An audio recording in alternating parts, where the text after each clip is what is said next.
नमस्कार मैत्रिणींनो, मी पूजा तुम्हा सर्वांचं स्वागत करते पूजा स्पेशल रेसिपीजमध्ये। आज मी तुमच्यासाठी बनवते उपवासाची इडली चटणी। श्रावण असो, एकादशी किंवा नवरात्री, इतर कोणतेही उपवास असू देत, साबुदाण्याची खिचडी खाऊन कंटाळा येतो ना, तर यासाठी मी आज मस्त लुसलुशीत, जाळीदार आणि झटपट अशी उपवासाची इडली चटणी कशी बनवायची ते तुम्हाला सांगणार आहे। तर व्हिडिओ शेवटपर्यंत नक्की बघा आणि जर तुम्ही माझ्या चॅनलवर नवीन असाल तर माझं चॅनल नक्की सबस्क्राइब करा, तसेच बेल आयकॉनवर पण क्लिक करा। उपवासाची इडली बनवण्यासाठी मी इथे 1 कप म्हणजेच 200 ग्राम वजनी प्रमाणात वरईचा तांदूळ किंवा ज्याला भगर म्हटलं जातं ते घेतलेलं आहे। तसंच अर्धा कप साबुदाणा घेतलाय वजनी प्रमाणात 100 ग्रॅम। आणि आता आपण याला मिक्सरमध्ये वाटून घ्यायचं आहे, शक्य तितकं बारीक करून घ्यायचं आहे। आणि हे आपलं उपवासाचं प्रीमिक्स तयार झालेलं आहे, जे आपण काचेच्या कंटेनरमध्ये ठेवलं तर 2 महिने टिकू शकतं। आता हेच आपल्याला 1.5 कप घ्यायचं आहे। हे ॲक्च्युली 1.5 कप या प्रमाणातच बनलेलं आहे।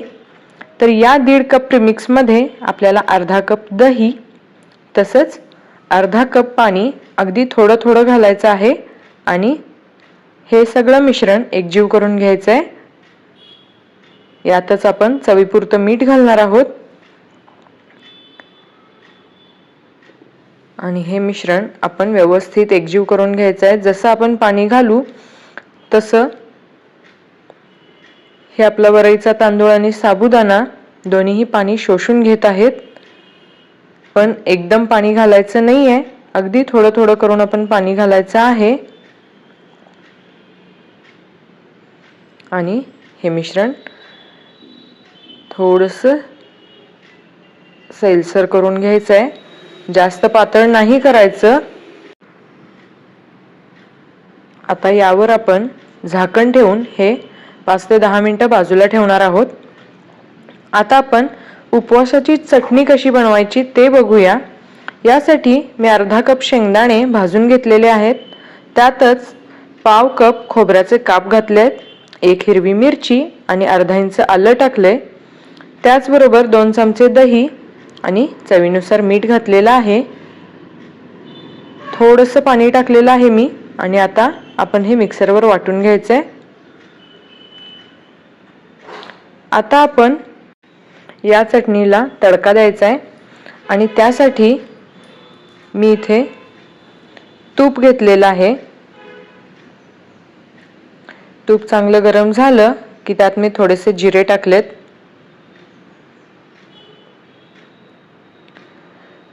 चटणीला जर आपण तुपाची फोडणी दिली तर चटणी छान लागते, तसंच पचायला सुद्धा हलकी होते। यासाठी आपण इथे तुपाचीच फोडणी दिली आहे।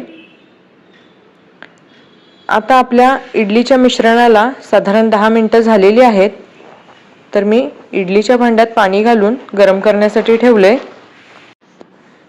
तर जेव्हा आपण इडली बनवणार आहोत त्याच वेळी आपल्याला यामध्ये पाव चमचा खायचा सोडा घालायचा आहे। आणि आता आपण त्यावर थोडंसं गरम पाणी टाकतो, जेणेकरून हा सोडा ॲक्टिवेट होईल आणि आपली इडली मस्त जाळीदार बनेल।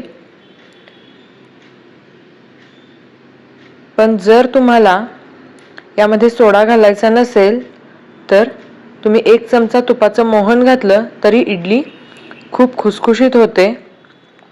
पाणी तर एकदम गरम झालेलं आहे। आता यातलंच मी थोडंसं गरम पाणी या सोड्यावर टाकते।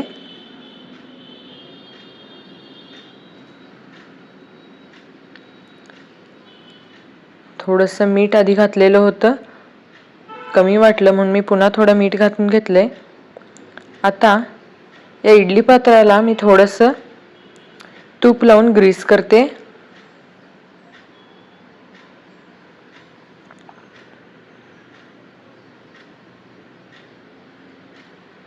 आणि यामध्ये आता आपण साधारण 1 चमचा मिश्रण टाकणार आहोत. ओल्या कपड्यात गुंडाळून तुम्ही ही इडली 5 ते 6 तास मऊ ठेवू शकता. अजिबात कडक होत नाही. आणि याच पिठाचे तुम्ही अप्पे सुद्धा करू शकता. अप्पेसाठी फक्त या पिठात 1 कच्चा बटाटा किसून थोडं शेंगदाण्याचं कूट, कोथिंबीर आणि जिरं इतकंच आपल्याला ॲड करायचं आहे. थोडं थोडं पीठ टाकल्यामुळे भरपूर इडल्या झालेल्या आहेत. आणि आपण घड्याळ लावून 10 मिनिटं याला वाफवायचं आहे. 10 मिनिटांनंतर आपण इथे बघू शकता इडल्या मस्त तयार झालेल्या आहेत. मी टूथपिक घालून बघते. टूथपिक एकदम क्लीन आहे, म्हणजेच इडली व्यवस्थित शिजली गेली आहे.